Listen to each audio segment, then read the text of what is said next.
Spoštovani, naletel sem na šokanten govor ruske igralke na podelitvi nagrad in jo citiram: "Današnje vojne se ne bijejo ne z orožjem in raketami, bijejo se v medijih. Bijejo se v znanosti, v izobraževanju, bijejo se v kulturi, v medicini, v zdravstvu. In nihče niti ne pomisli, da gre za zavesten, ciljani duševni napad, da bi izgubili svojo človeško naravo in da bi nas potaknili drug proti drugemu." Konec citata. Torej, ni vsak umetnik prodal svoje duše novemu diktatorju. Marija Sukšina, ruska igralka in voditeljica, ki je v domovini dobila zlato medaljo za služenje, je s temi stavki ob podelitvi nagrad šokirala kreatorja nove realnosti in tako imenovane voditelje novega sveta. Njen govor bom prebral v celoti. Spoštovani zdravniki, politiki, učitelji, pazniki, novinarji, verski voditelji, predsedniki držav in javni uslužbenci, ki sodelujete z vsemi naštetimi, glejte. Govorim tistim, ki so zaradi denarja, kompromisa ali želje po oblasti sklonili glave pred Svetovno zdravstveno organizacijo in pokvarjeno svetovno silo ter sodelovali in še sodelujejo pri tem svetovnem zločinu.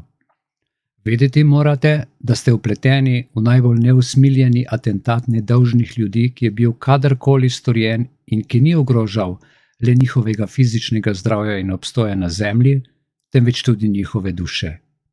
Morda še ni prepozno, da spremenite smer in odkrito priznate, po kakšnih navodilih in za katere interese ste se vpletli v množično lažno obolevanje in neusmiljenju pobijanja sočloveka v neresnično bolezen, ki jo promovirajo svetovni mediji v imenu zdravja, varnosti, povezanosti in ljubezni. Ne pozabite, da je veselje do vaše visoke finančne nagrade, ki jo prejmete od svojih nadrejenih, direktorjev, ravnateljev ter drugih državnih ustanov kot megla, ki hitro zbledi, ko sonce izpari te vodne oblake. Če se ne obrnete s ponižnim srcem k Bogu stvarniku in temeljnemu kamnu našega krščanstva, besedi Jezusa Kristusa za jasnovidnost, morate vedeti, da se še vedno borite proti svojemu življenju in življenju svojih soljudi, igrate se z vašimi dušami in dušami vaših sodržavljanov. Zgodovina je vedno znova dokazala, da ko morje narodov spozna, da je premagano, ne kliče več na pomoč zgolj usmiljenja, ampak zakon, ki ga vzame iz rok voditeljev in se obrne proti njim. Lahko ste prepričani, da se je nemogoče spopasti s strahom, z nečisto vestjo, ko se vam pred smrtnim trenutkom berejo vaši grehi zoper življenja, ki ste jih vzeli po navodilih in po nedolžnem. Bog se vas usmili, zdravniki, politiki, učitelji, novinarji, verski voditelji, predsedniki držav in vsi sodelujoči državni uslužbenci. Sekira je že nastavljena drevesom na korenino. Vsako drevo, ki ne rodi dobrega sadu, posekajo in vržejo v ogenj. Tako pravi že Evangelij po Mateju v 3. poglavju v 10. odstavku. Nove tehnologije, spletni družbenih omrežij so aplikacije, spletne storitve, platforme, ki omogočajo ustvarjanje javno ali delno javne podobe znotraj omrežja in so postale patriarhalne strukture sodobne družbe. COVID-19 je postal vrh te nove patriarhalne strukture z mitološkim prepričevanjem o božanskem zdravju, o popolnosti, ki ne obstaja.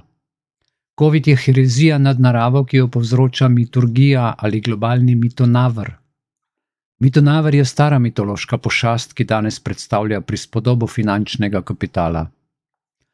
V lažnem narativnem brezbožnem svetu, kjer obstaja potreba po pravici, morajo biti izdaje in izdajam smo priče vsak dan. Že Juda, ki je resnico prodal za 30 srebrnikov, je dokaz, da gorje tistemu, po katerem bodo razkrita in na koncu zavrnjena lažna pričevanja in lažna spoznanja, lažni preroki, lažni novinari, lažni zdravniki, lažni politiki in ostali, ki nam želijo zdravja, obilja in zaščite pred drugimi. Tega opozorila ne govorim zato, ker želim, da se to zgodi komorkoli, ampak zato, da lahko vsak, ki sliši in razume, spremeni smer, dokler ni prepozno in dokler nihče ne more reči, da ne bi opozorjen na zločin proti življenju, v katerem sodeluje in v katerega nagrada je izgon iz obstoječe družbe ali po domače smrt. Če razumeš sporočilo, ga podeli s svojim prijateljem. Hvala za vašo pozornost, lep pozdrav, veselje in se kmalu spet slišimo.